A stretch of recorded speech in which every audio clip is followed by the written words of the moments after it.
Bismillahirrahmanirrahim.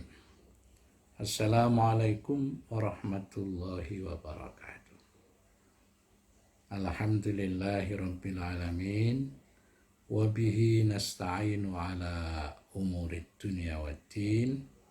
Allahumma salli wa sallim wa barik ala nabiyyina Muhammadin wa ala alihi wa sahbihi ajma'in. Amma ba'du. Asyhadu an la ilaha illallah wa asyhadu anna Muhammadar Rasulullah.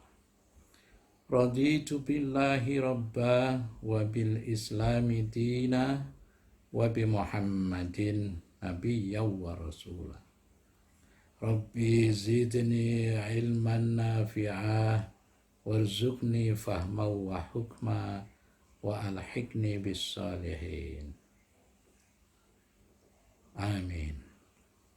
Alhamdulillah, kita kembali dipertemukan dalam pengajian ba'da subuh yang alhamdulillah lagi kita bertemu kembali di bulan Ramadan.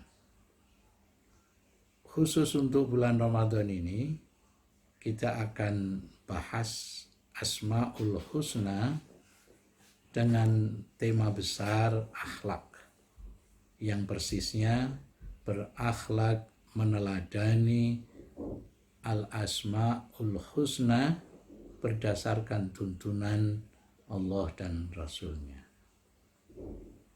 Mungkin ada pertanyaan, mengapa kok meneladani al-asma'ul husna, tidak meneladani Rasulullah Sallallahu Alaihi Wasallam? Padahal di dalam Al-Quran disebutkan, A'udzubillahi minasyaitonirrajim, laqad kana lakum fi Rasulillahi uswatun hasanah. Sungguh di dalam diri Rasulullah itu ada uswah yang baik. Nah, untuk menjawab pertanyaan tadi, uswah yang baik itu memang berada pada diri Rasulullah Sallallahu Alaihi Wasallam.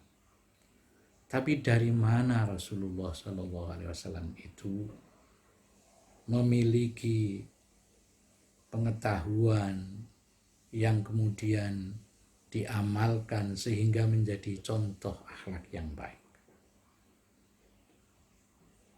Kita telusuri jawabannya. Antara lain, selain beliau mendapatkan wahyu dari Allah Subhanahu wa Ta'ala, pengetahuan itu diperoleh melalui wahyu yang kemudian diamalkan, beliau juga berakhlak berdasarkan al-asma al-husna yang tersebut di dalam Al-Quran, sehingga dapat dikatakan di sini kita akan menukil salah satu surah di dalam Al-Quran, persisnya di dalam surah Al-Qalam ayat 4 yang menyatakan wa innaka la'ala khuluqin adzim, dan engkau Muhammad benar-benar berbudi pekerti yang luhur. Berbudi pekerti yang luhur itu kalau kita tanyakan kepada Sayyidatina Aisyah Ummul Mukminin, istri beliau, jawabannya adalah kana khuluquhu Al-Quran. Akhlaknya itu berdasarkan Al-Quran. Sekali lagi, di dalam Al-Quran itu terkandung pengertian bahwa hal itu merupakan implementasi berakhlak dengan meneladani al-asmaul husna, sehingga menjadikan akhlak yang mulia tadi. Oleh karena itu, pertanyaan berikutnya adalah, apa yang menjadi dasar-dasar untuk berakhlak mulia dengan meneladani al-asma'ul husna itu, pertama tentu kita akan memahami apa tiap-tiap asma'ul husna itu maknanya. Yang kemudian yang kedua kita akan mengkaji bagaimana menurut petunjuk Allah dan Rasulnya serta para ulama meneladani masing-masing asma'ul husna itu. Meskipun semuanya itu tentu berdasarkan Islam sebagai agama kita. Kita tahu bahwa Islam itu terbentuk melalui 5 sendinya. Bunyal Islamu ala khamsin.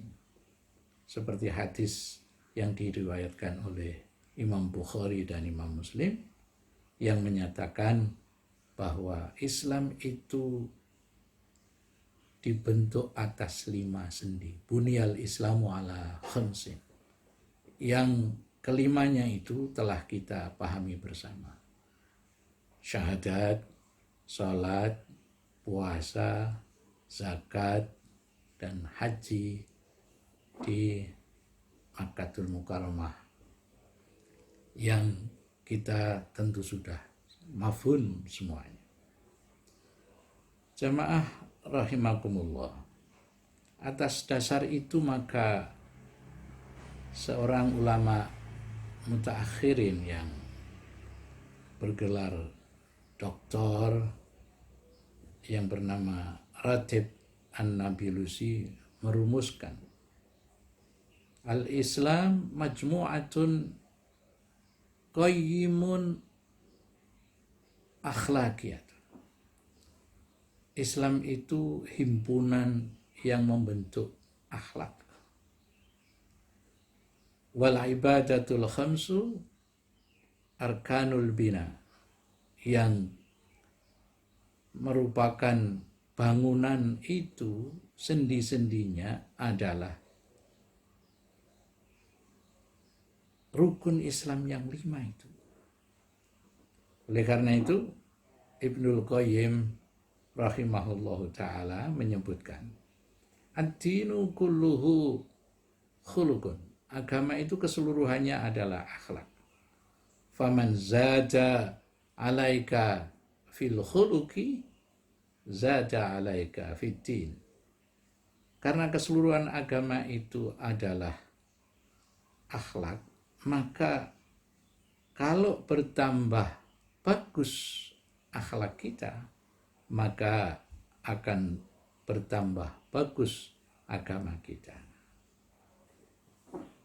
Oleh karena itulah maka beliau selanjutnya menyatakan bahwa malam takun mutamassikan bimakarimil akhlak, selama kita semua tidak berakhlak mulia, malam takun mutawadian, misalnya kita tidak bertawadu, malam takun rahiman, selama kita tidak berbelas kasih, tidak memiliki rahmah di dalam hatinya sehingga tidak ada belas kasih.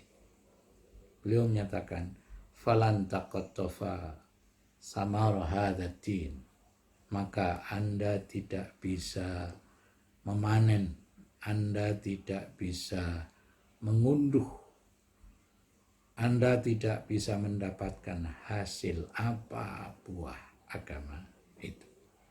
Itulah pentingnya akhlak, dan itulah dasar-dasar akhlak yang kita sudah bahas tadi. Mudah-mudahan dengan membahas akhlak tadi, khususnya membahas akhlak dengan meneladani al-asma'ul husna tadi, kita akan menjadi makin baik akhlaknya. Sehingga kalau akhlak itu sudah baik, tentu kita akan bisa memanennya sebagai kesempurnaan agama. Demikian mudah-mudahan Allah Subhanahu wa Ta'ala selalu memberikan taufik dan hidayahnya kepada kita sehingga kita dapat berakhlak yang baik yang pada gilirannya nanti kita akan menuai buah agama itu. Wallahu a'lam bishawab. Wassalamualaikum warahmatullahi wabarakatuh.